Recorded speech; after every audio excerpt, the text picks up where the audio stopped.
Assalamualaikum warahmatullahi wabarakatuh. Nama saya Furkan dengan NIM 1907030557. Di sini saya ingin memenuhi tugas UAS ekologi perairan.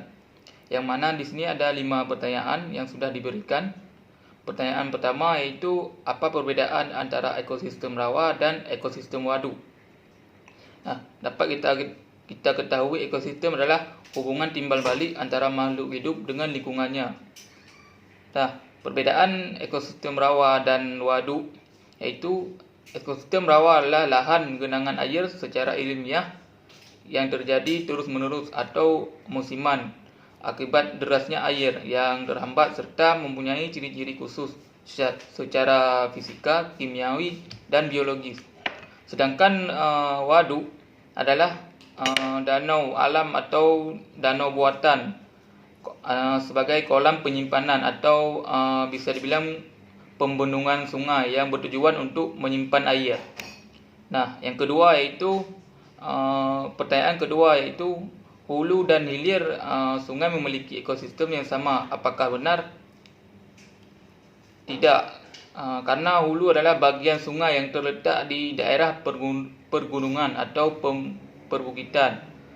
Sedangkan hulu adalah awal mula aliran sungai atau yang paling tinggi yang ada di atas. Aliran sungai hulu itu lebih jernih daripada yang bagian hilir. Sedangkan yang bagian hilir bisa dibilang atau muara sungai ada ujung akhir aliran sungai. Biasanya bagian hilir mengalirkan air sungai ke laut. Nah, ekosistem pun berbeda-beda karena yang di atas cenderung lebih dominan kecil, sedangkan yang di bawah di hilir atau muara ini cenderung ikannya atau ekosistem habitatnya berasal dari air laut juga. Pertanyaan ketiga itu mangrove dapat mengurangi sebaran limbah di perairan. Apakah benar? Ya, karena hutan mangrove adalah salah satu jenis hutan yang banyak ditemukan pada kawasan muara dengan struktur tanah rawa dan atau padat. Mangrove menjadi salah satu solusi yang sangat penting untuk mengatasi berbagai jenis masalah lingkungan, terutama untuk mengatasi kerusakan lingkungan yang disebabkan oleh rusaknya habitat untuk hewan. Nah, untuk manfaatnya itu sebagai mencegah erosi pantai, menjadi katalis tanah dari air laut, habitat perikanan, memberi dampak ekonomis yang luas, sumber pakan ternak, mencegah pemanasan global, menjaga kualitas air dan udara, dan lain-lain sebagainya.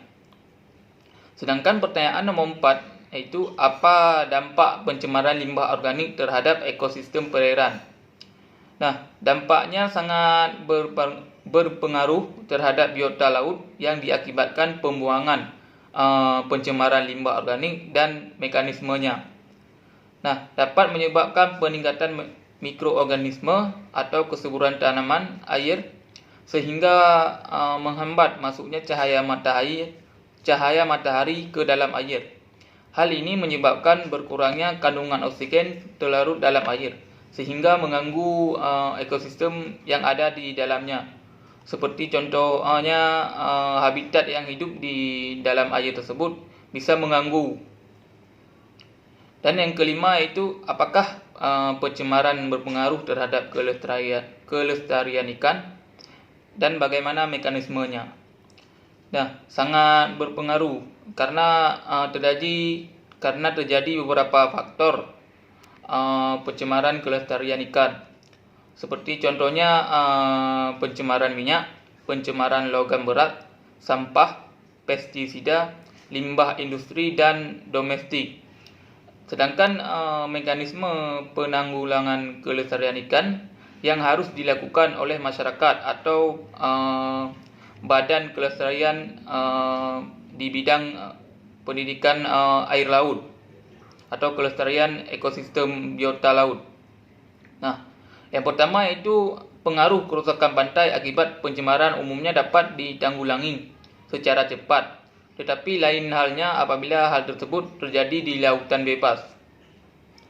Yang kedua, hal yang diprihatinkan adalah karena bahan-bahan pencemaran tersebut secara pelan-pelan tetapi pasti akan tertumpuk di laut maupun di pinggir pantai dan di tengah-tengahnya. Yang ketiga itu dalam keadaan ekstrim akan meracuni fitoplankton sebagai produser utama di dalam sistem rantai makanan yang terjadi di laut bebas. Dan hancurnya organisme ini akan membuat laut menjadi semakin tidak subur. Sekian dari pemaparan saya. Mungkin ini yang dapat saya sampaikan dari hasil ujian akhir semester ini. Lebih dan kurang saya mohon maaf. Wabillahi taufiq wal hidayah. Wassalamualaikum warahmatullahi wabarakatuh.